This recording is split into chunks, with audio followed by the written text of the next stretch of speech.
My name is Shreya Singh Hernandez, and thank you so much for joining this session on data rights in a shifting risk landscape. I'm joining from the Aspen Institute. For a quick introduction, Shreya Singh Hernandez, I use she, her pronouns. I'm at the Aspen Institute at a program called Aspen Digital. My role is as a senior program manager. I manage a lot of the research, especially when it comes to how tech engages with communities and vice versa. And with that work, I'm able to carry on my career's passion of responsible data practices. I am in Washington, D.C., and my song on repeat all throughout Hispanic Heritage Month is Aguanile. And I would love to hear from you in the chat where you're joining us from, your role or what you would like to join this session for. Okay, I'm seeing several DC folks. Ileana, it's great to meet you here. Yeah.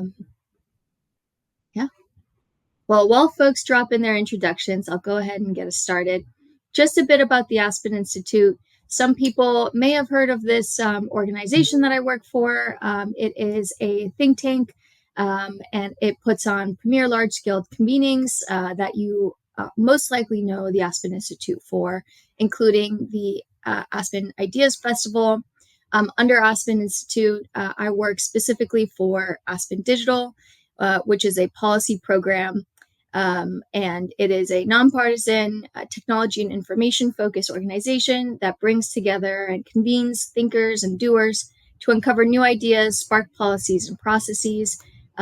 It's a future-focused program, and it develops methods for elevating and promising solutions and turning thought into networked impact. So I would love for, after the call, if you're interested, to get you involved in some of our programming.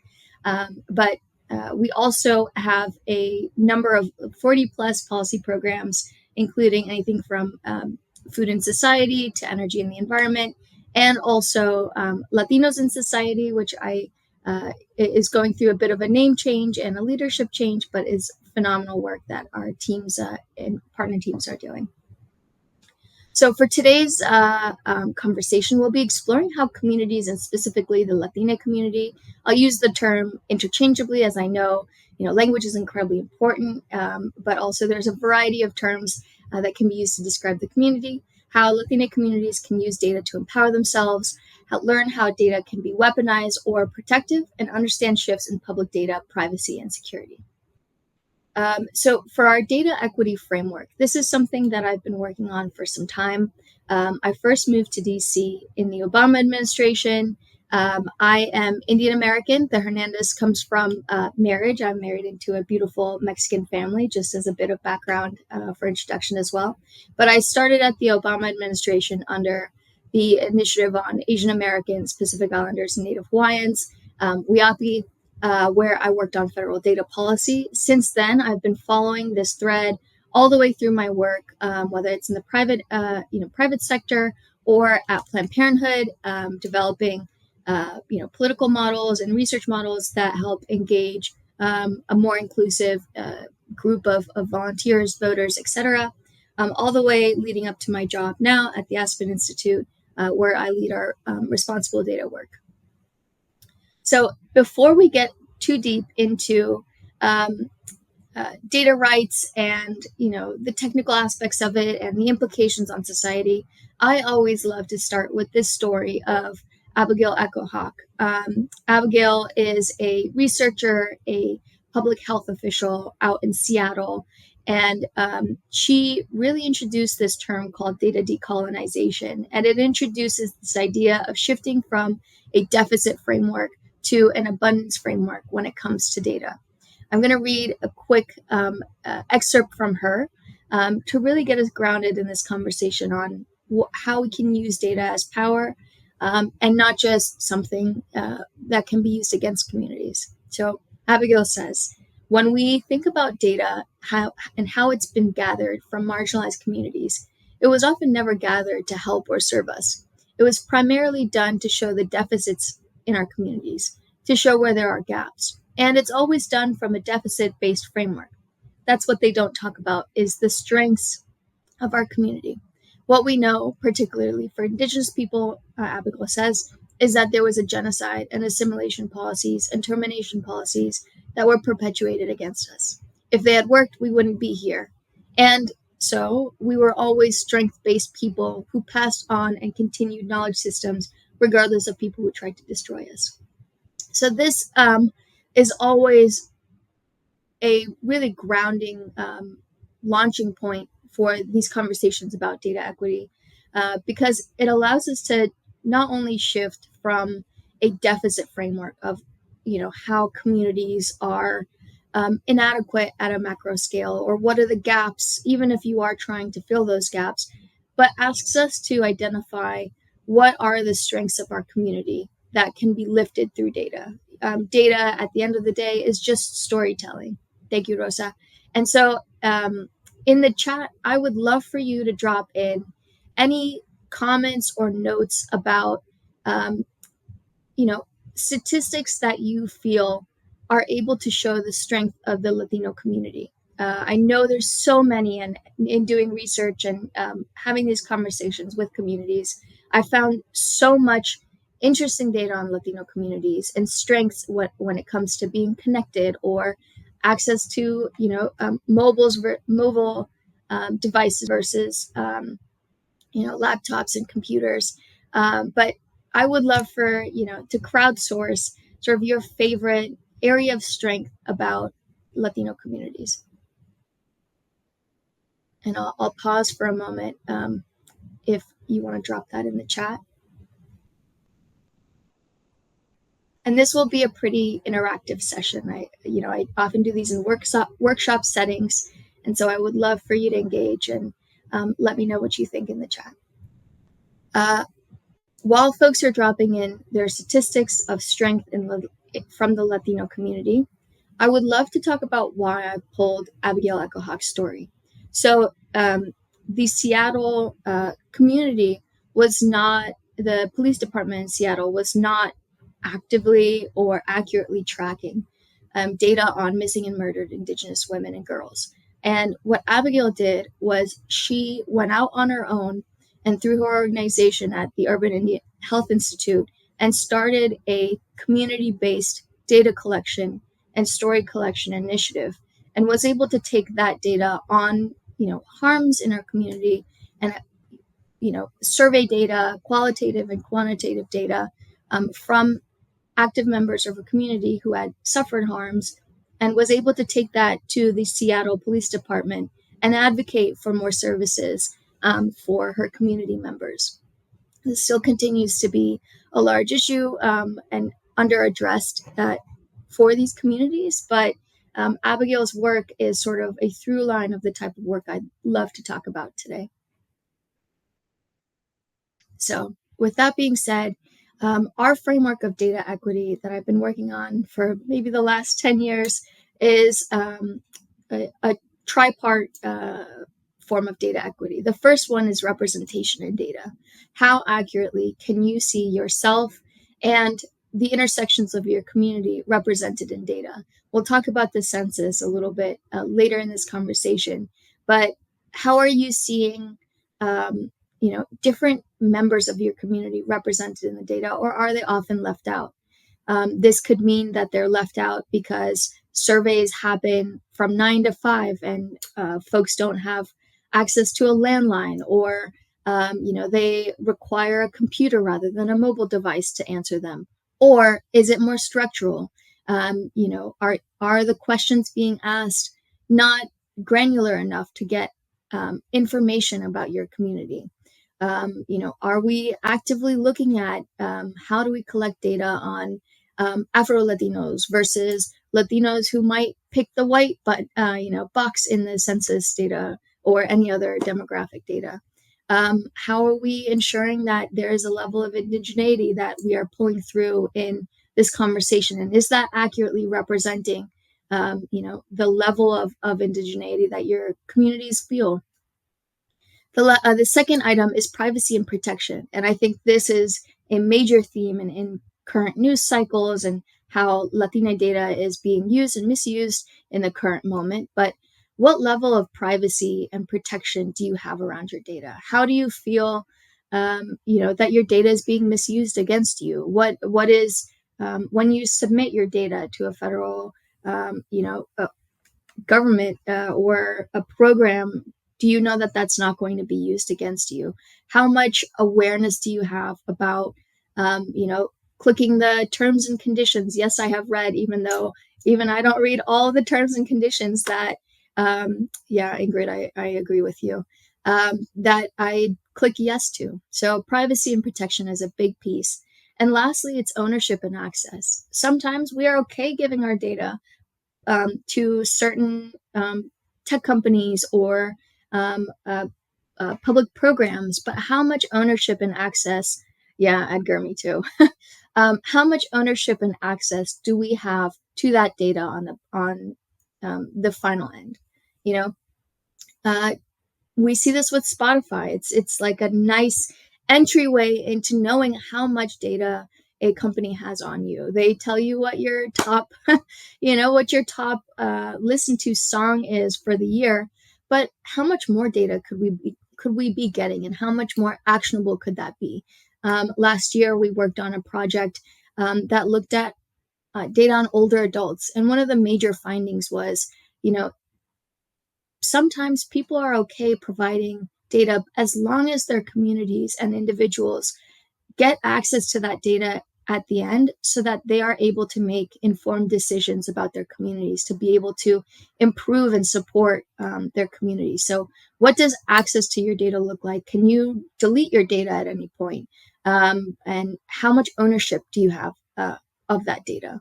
Parts of this conversation also include, you know um, how much money is being made off of your data by other parties, and what is the trade-off that you're making there, and are you aware of how much data you're giving away?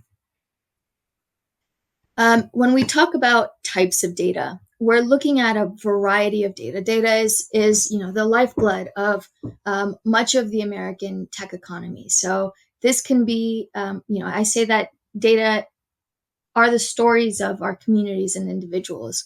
But this could mean personal and demographic data, including name, age, date of birth, gender, race, ethnicity, nationality, citizenship, immigration data, marital status, family relationships, education history. I think this is the first level that folks often think about. Identification and official records. So this is social security numbers, driver's licenses, passports, etc.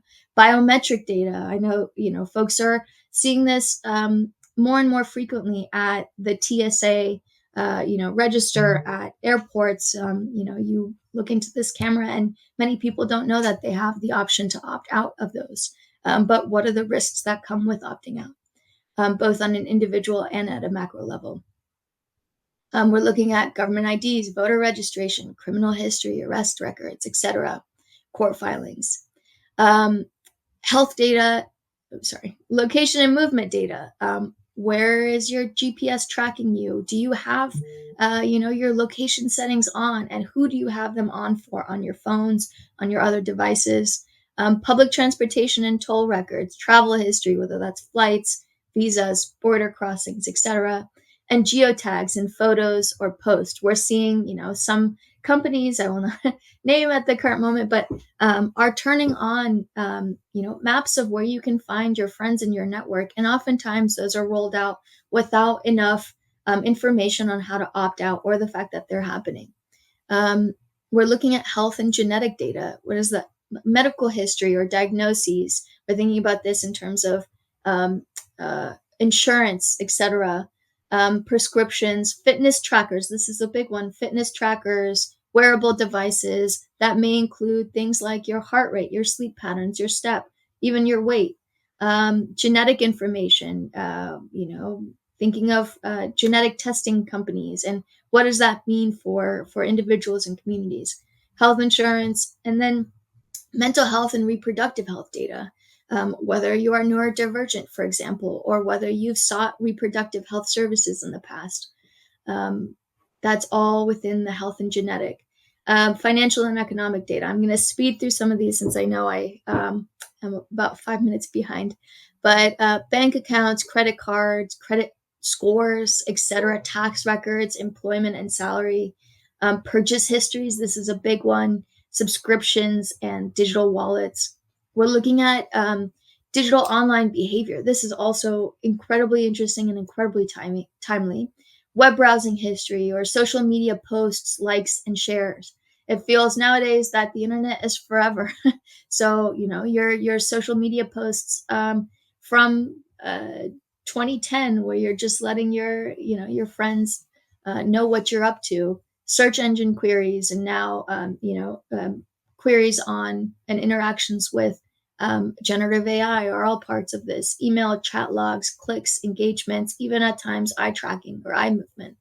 Um, we have consumer and lifestyle data. So, what are your shopping preferences? Food delivery or restaurants, streamings. I'm very guilty of all of those. Being wildly accessible and all of those types of data. But communication and network data. So this is more your metadata, your contact lists, your messaging app data. Work and productivity, how often you move your mouse to employment records, email and work documents, or bossware or other types of employment surveillance data, calendaring and scheduling information. And then finally, civic and public data, your voting history. We talked a little bit about this um, in official records, but your property ownership, your mortgages, your deeds, business registrations, and things like utility, electricity, water, internet use. That's all to say this is a very long list, but data is a reflection of human choices. It is a choice of what to collect, what to share, how to classify, and how to share data. Um, Interspersed throughout this presentation, I have, as much as possible, pieces of artwork or installations, because oftentimes when we talk about data, it feels almost clinical and not very exciting. So I've tried to make this presentation as exciting, in my opinion, as possible.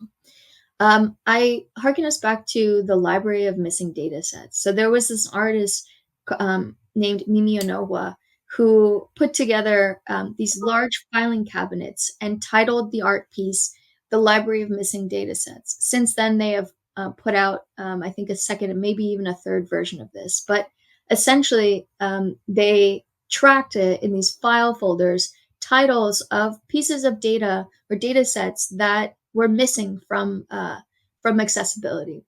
Mimi says, missing data sets are the blank spots that exist in spaces that are otherwise data saturated. Wherever there are large amounts of data collected, there are often empty spaces where no data live. The word missing is inherently normative. It implies both a lack and an ought, something that does not exist but should.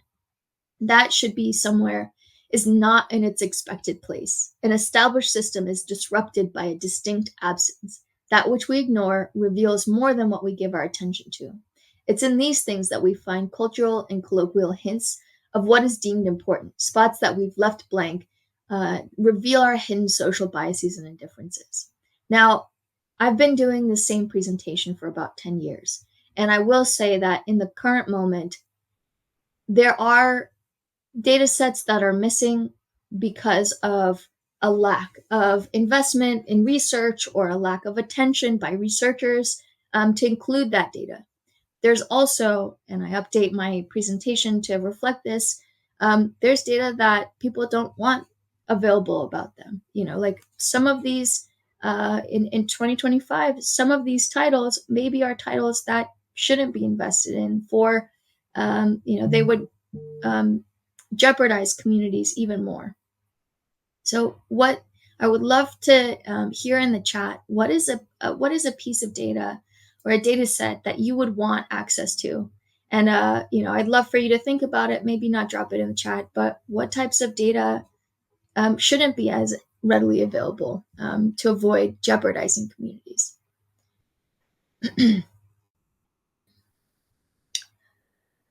As you do that, I'd love to start talking about bias in data. And I will get to Latine specific, but I wanted to open up with this larger conversation about how this affects across communities. So there's a number of biases that can exist in data collection, funding, the way research methodologies are used, storage, etc. There's sampling bias, where data is collected but doesn't represent a full population. So, for example, using a smartphone app data doesn't tell you much about people who don't have access to smartphones regularly. Selection bias. This is where certain groups are likely to be included or excluded due to the method of collection. If you're going door to door, or if you're calling people on a landline, who are you missing out on? If you're only focusing on urban and suburban areas, what information are you missing out on that would be valuable for rural communities, for example? Measurement bias, how errors in data are measured, recorded, and defined. Inconsistent ways of recording race and ethnicity across agencies. We'll have an example of this a little bit later in the presentation. Observer and researcher bias, where the person collecting or coding the data introduces their own assumptions or judgments. For example, when you look at Afro-Latinos and it is not the person self-identifying, what pre-existing biases does the researcher introduce into that space? Are they actually going to record their full, breadth of identity, or are they going to flatten them to one group or another? Confirmation bias, favoring data that supports existing beliefs or hypotheses. Historical bias, and we'll talk about this in a little bit as well, but this is the bias baked into data because it reflects past inequities or discrimination. When I used to work with voter data, this was very relevant because in some of the scores, they would use vote propensity, which included a number of different elements of voting history, like how often somebody has moved, whether they own their house or not, whether they voted in that, in that district in the past. And a lot of these are include elements of historical bias, whether it's the person could not access instructions to voting because they are a Spanish only speaker, or if they've lived in apartments and have moved within the same district multiple times, or they don't own their own house and for that reason are lowered on a vote propensity score. All of these things are part of historical biases that are baked into models or scores, for example. Representation bias, when some groups are under or overrepresented in data sets. Survivorship bias, when only successful or visible cases are included and it's missing quote unquote failures.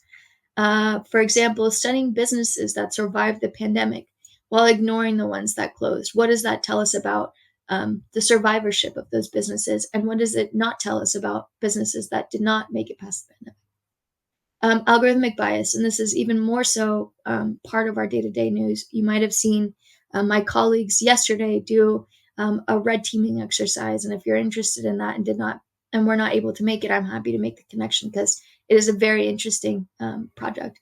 But when machine learning systems amplify or reproduce biases in training data, one of the things that they do during this presentation is they ask you to look up a visual.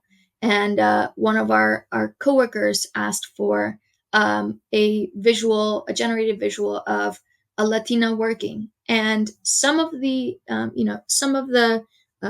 large language models and the generative AI platforms produced, somebody working at a corporate desk wearing a blazer and a button down. Others, produced a very stereotypical vision of somebody working in a farm worker setting, for example. And these large language models are stereotype machines. So what does that mean? And then labeling bias. How do categories or labels used in data collection reflect social bias? I'd love to hear in the chat. Where have you seen these types of biases in data in your own community or your own work? Another, leader in the space is Yeshi Milner. She started Data for Black Lives and has this wonderful quote about how data is protest, data as accountability, and data as collective action. There's so many examples of how folks have used data as all three of these things. I'd love to pull on a couple historical and current examples of this.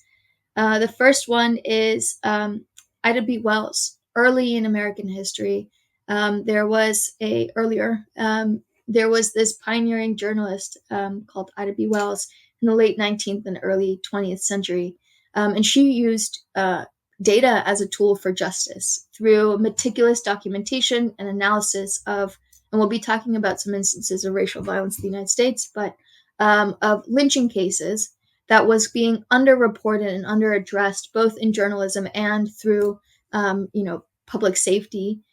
She exposed a pattern of racial violence that was often ignored and distorted by mainstream media. Her work demonstrated how data could challenge dominant narratives, elevate marginalized voices, and drive social change. Wells's legacy reminds us that equitable data collection and reporting are not new struggles. They're foundational to ensuring truth, accountability, and the protection of vulnerable communities. I bring this up because, just a couple weeks ago, we saw the lynching of a young student at the Delta State University in Cleveland, Mississippi. And it's a reminder of how, the work that she's doing and she did and has set up the foundation for is still necessary and ongoing because many mainstream media outlets did not report on that, for lack of a better word, lynching in today's modern day. So I bring that as an example. I will also bring an example from my own community, and I know, there's excellent people working on this for Latina communities as well. But this is an example of where disaggregation could do more in communities. So National Equal Pay Day in the United States in 2025 is, absolutely. National Equal Pay Day in the US in 2025 was March 25th. National Equal Pay Day is the date for which a woman would have to work into a second year to make as much as a white non-Hispanic man would in the previous year. So March 2025 means a woman, the average woman in the United States would have to work all of 2024 and until March of 2025 to make as much as a white non-Hispanic man did in all of 2024. Now, when we disaggregate that by race and ethnicity, we see that the overall gap is varying based off of race, on top of gender. So, for example, in my community, a lot of great organizers and data activists and researchers have done the work of disaggregating that data into not only Asian American and Pacific Islander, which is a large bucket, much like Latino is a large bucket of individuals, and they disaggregated it into country of origin. You'll see here that an Indian woman in the United States, like myself, has a much greater, parity with non-white Hispanic men than a Nepalese, a Burmese, and Bhutanese woman. And having this level of disaggregation allows us to identify who is being invisibilized by large buckets of data. When we go across identities, March 25th was all women Equal Pay Day in 2025. Asian American women, it was April 7th. Moms Equal Pay Day was May 6th. LGBTQIA Equal Pay Day was June 17th. Black women Equal Pay Day was July 10th. Native Hawaiian Pacific Islander Equal Pay Day, separate from Asian American, is August 28th. Latina Equal Pay Day is October 8th. So the average Latina working in the United States till today has not received as much as an average white non-Hispanic man would have earned in 2024. And the year is almost over. Disabled women Equal Pay Day is October 23rd, and Native Women's Equal Pay Day is November 18th. So this is, a brief but depressing, to be honest, example of how, disaggregating that data further, both within a gender, but then also into the intricacies of what it means to be Latina, would give us so much more information on who are the members of community that need more programming, that need more community support and help? And how do we eliminate some of those barriers that, in the API example, Hawaiian, Nepalese, Burmese women are experiencing? And how do we, understand the levels of privilege that Indian, Taiwanese, and Chinese American women are experiencing? Um, this section is on, the difference between the data that's used to help these examples that I've just given you versus the data that is used to harm. And unfortunately, in the years as this presentation has evolved, this second section is becoming bigger and bigger by every day. But data is never neutral. It can protect or expose communities depending on power and safeguards. So this graphic is a little older, but definitely still relevant.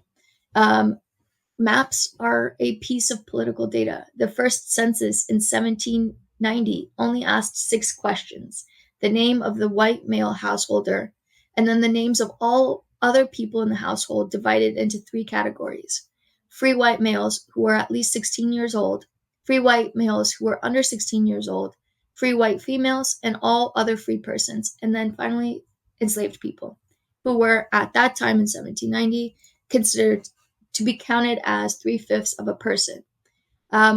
Native Americans were not counted until 1870, but these results were used to shape the face of America and American, public policy. They were used to allocate congressional seats, electoral votes, and government funding programs. Apportionment meant representation. Through 1950, census takers were commonly determined. The census takers themselves commonly determined the race of people they counted. From 1960 on, Americans could choose their own race, but that's still, well into this program. Starting in 2000, Americans could include themselves in more than one racial category. Before then, multiracial people were counted in only one racial category.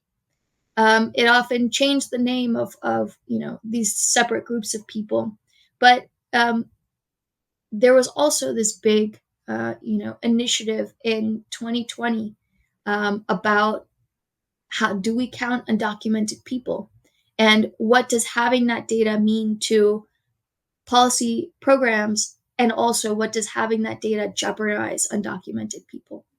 And eventually they were not included in the census.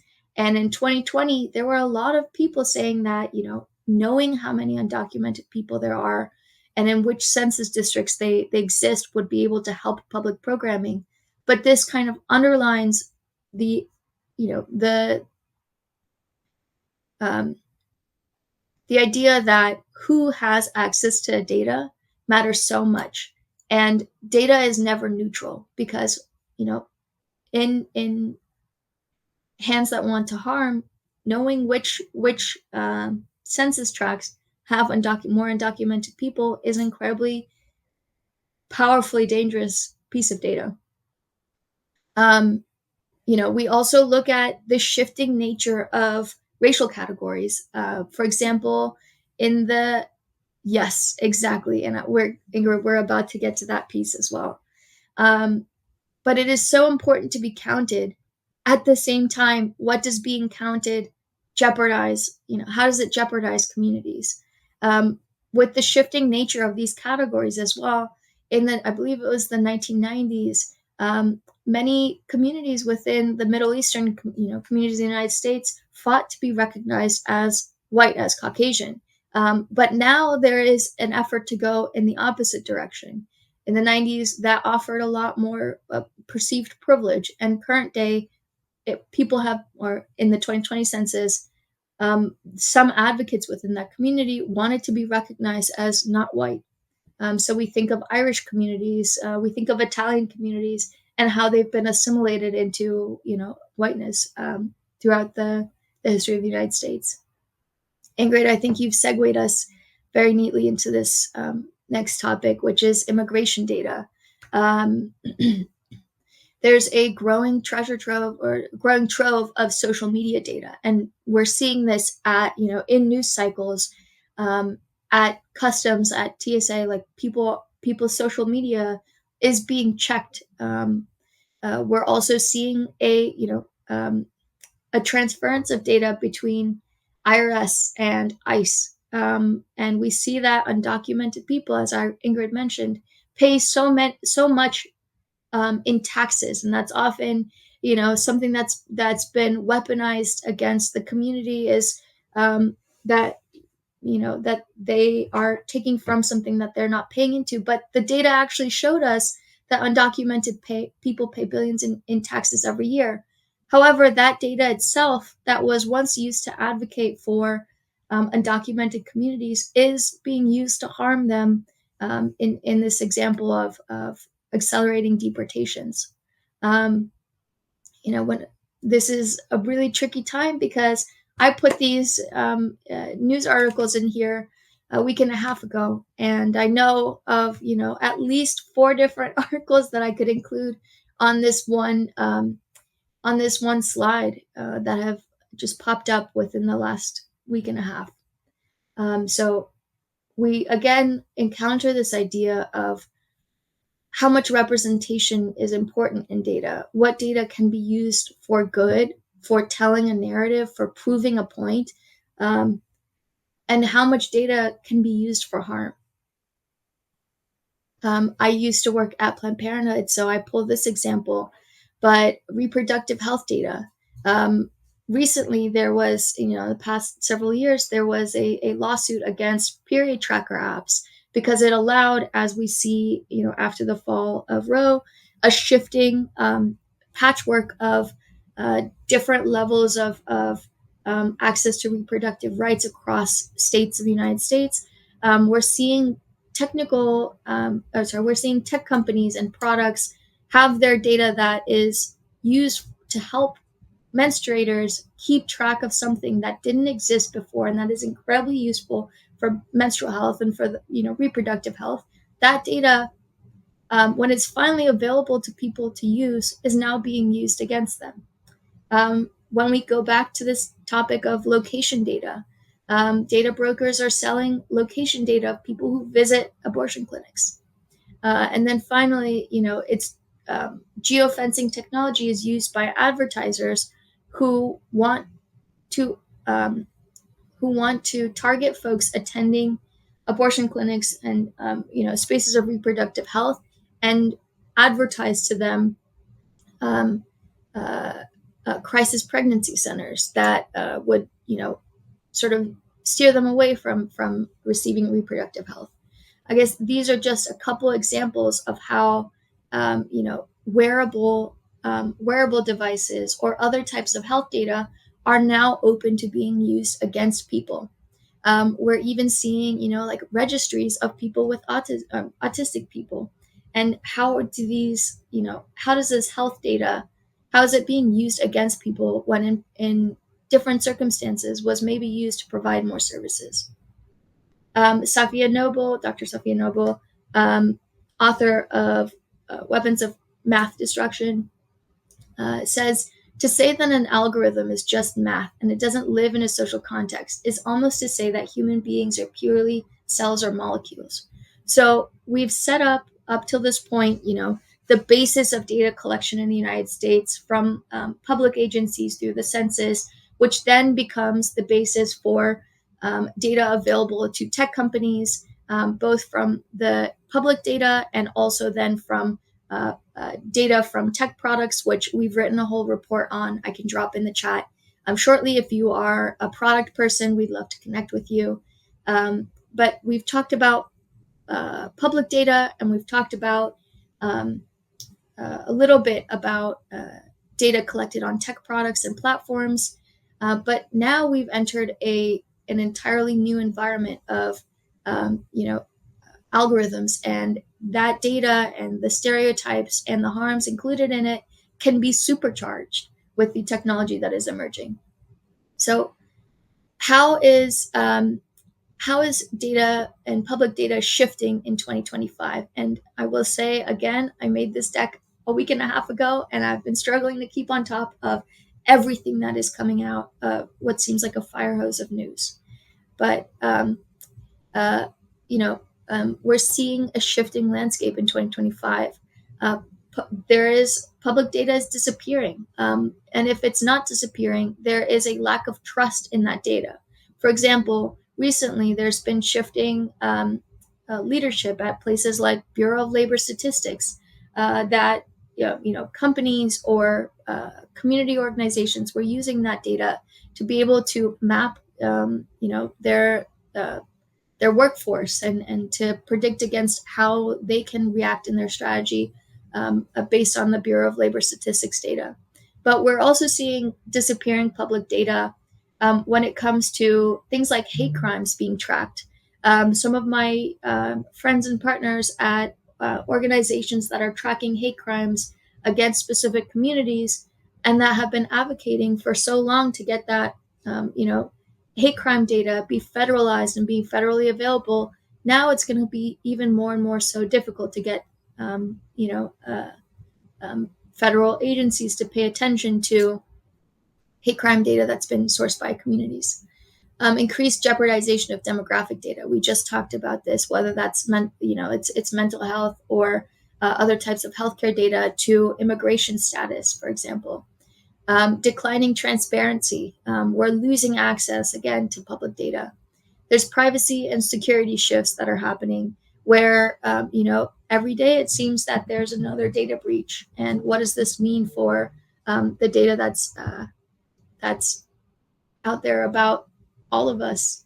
Federal debates about AI regulation and surveillance. These are constantly a new headline in the news. And then there's growing commercial trade of personal data through data brokers and ad tech. And what does that mean in a new environment where more and more people are conversing on a daily basis with generative AI platforms, for example? I'd love for you to drop in. I know the chat is quite live, so I'm excited to go through that once I get a second. But what is one example of data in your daily life that you trust? And that's probably a small list. What is examples of data in your daily life that you don't? Um, yeah. Now we're coming up on this section about data rights in Latino communities. Again, apologies, Latine, Latino, I will use them interchangeably, but please know I hope it is inclusive of as many people in the community as possible. But the history, we talked a little bit about the census on how Latino data has been collected, whether that is through the census itself, with the inclusion and exclusion of undocumented people, which I will say that my community of Asian Americans and specifically Indian Americans are the second on the list of undocumented, numbers of undocumented people in the United States. So that's a great example of how data can be used to expand a story. Because when we think about undocumented people, unfortunately, the stereotype is, and I hope that I'm saying this appropriately, but the stereotype is that you're talking about Latino people when there are so many different types of undocumented people in the United States, with Indian Americans, South Asian Americans largely included in that category. However, how Latino data has been collected through the census, through surveys, through corporate data, through immigration enforcement, for example. Common gaps, which are undercounting in federal data, a lack of disaggregation. Many of my friends working in organizing communities identified that there are massive differences in the services, in the preferences of Mexican versus Puerto Rican versus Central American Latinos. And, there's several examples of words that don't land in Mexican Spanish as they would in Puerto Rican Spanish. Um, and, as an Indian, I know that when you think of South Asians, there is an overwhelming, the stereotype is that Indian is the thing that people think of. My husband is Mexican American, and oftentimes with Central American friends, there's often this you know, many people in conversations think that Latino means Mexican, and it's such a broad and beautiful community with so many different, layers of identity. And so, how do we avoid those stereotypes, both in both communities, for example? And then finally, the stakes: how incomplete or misused data affects funding, political power, tech development, product equity, for example. A large part of our work is working with tech companies to get a better understanding of product equity, which is this field that my coworkers and other folks in the tech environment have coined that looks at how tech products allow people to thrive. For example, we look at skin tone, and I can tell you, uh, my husband's family is from Jalisco, and there is a wide range of skin tones just within his own family itself. So, how do tech products, for example, like the Pixel or the Apple camera or Snapchat, see different skin tones and how do they measure it? Some of my coworkers have this great visual on the monk skin tone type. So that type of visual data is also included here. Anyways, I think I've veered off topic a bit. But what are the specific challenges? Yes, Ingrid, yes. Or the assumption that all Latina people speak Spanish. That is a huge one. I had friends who still speak or speak an indigenous language that is not Spanish, and the assumption that they spoke Spanish was incredibly harming to their communities. Specific challenges for Latino data. Undercounting and invisibility. At the same time, data misuse and surveillance is this sort of catch-22 of being invisible on purpose versus being invisible as a harm. Bias in algorithms, disappearing public data, and a trust and shifting information environment. Some of our partners talked about mis and disinformation and the idea and combating the idea that if someone falls prey to false information online, that they are gullible. And it's very important to set the record straight that the responsibility of trustworthy information online and in person is the responsibility of a macro level entity, whether that is a tech company or beyond. But the idea that people who fall prey to false information are gullible is incredibly harming to a community. But that reaches sort of the end of our conversation. Usually, we have a lot more engagement when this is done in person. But I'd love to open up for the chat to see if there's any questions or if there's any additional comments that people would like to offer in this current moment.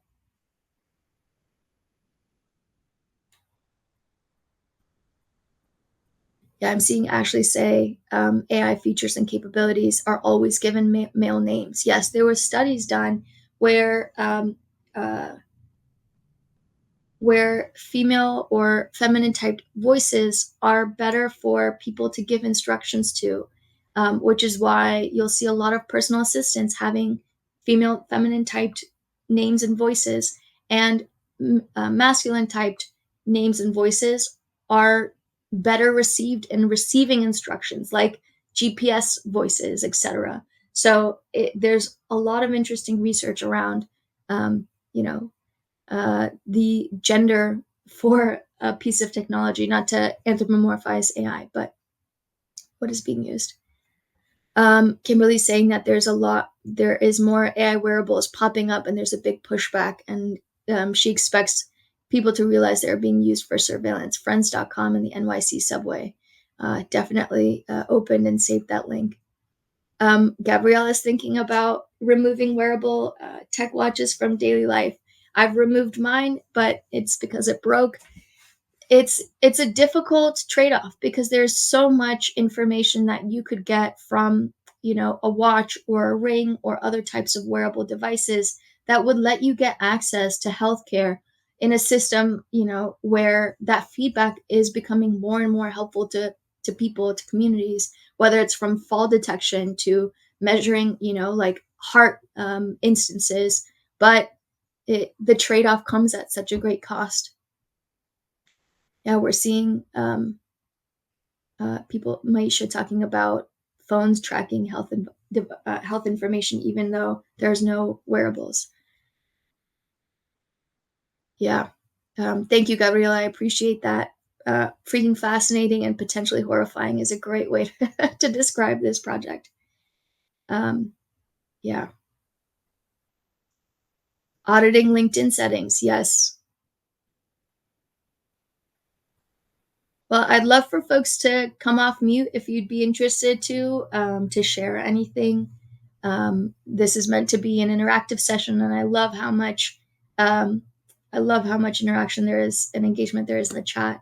We're seeing, yes, this is definitely something that our team is looking at, which is digital IDs, and how internationally countries are focusing on surveillance versus digital access. Yep, completely agree, Ingrid. Yeah, digital preservation is huge. Nina, I'd love to talk more.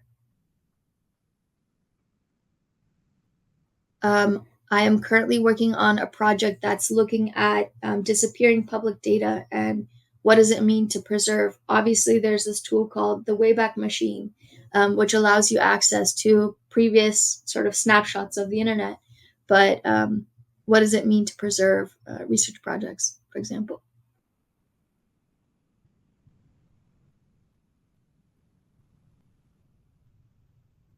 Yeah, Brandon. I think the census example is a great example of a community choosing not to have data collected on them versus, being visible to get access to macro level data. I think, advocates at that time on both sides were saying it's either important to get undocumented people counted in the census, or having undocumented people counted in the census would um, put them at jeopardy, as we're seeing in the current moment.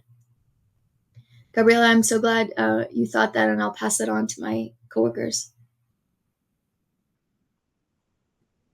Yeah, Ileana, I will make a note and get you introduced to the folks working on product equity. I work on the responsible data side, but let me drop that link in.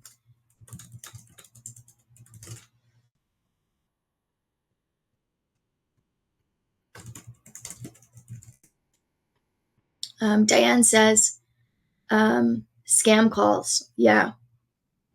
The Aspen Institute just launched yesterday a huge joint task force on combating scams and frauds. Oh, the question and answer. I didn't even look at that yet. Okay, can you elaborate? I got Brandon's question. Yeah. Well, any other questions or anything else that I could dive into a little bit deeper with the last minute or so here? Dropping in the primer on responsible data practices, and once you go there, you can navigate to product equity as well. And likely the best way to stay in touch is through LinkedIn. I check it almost as much as my email, unfortunately. So find me there. I'm more than happy to connect. I've made a couple of notes of folks that I've asked for connection afterwards. But once again, thank you so much for attending this session, and I really appreciate any comments in the chat, and look forward to anybody who's interested in this work.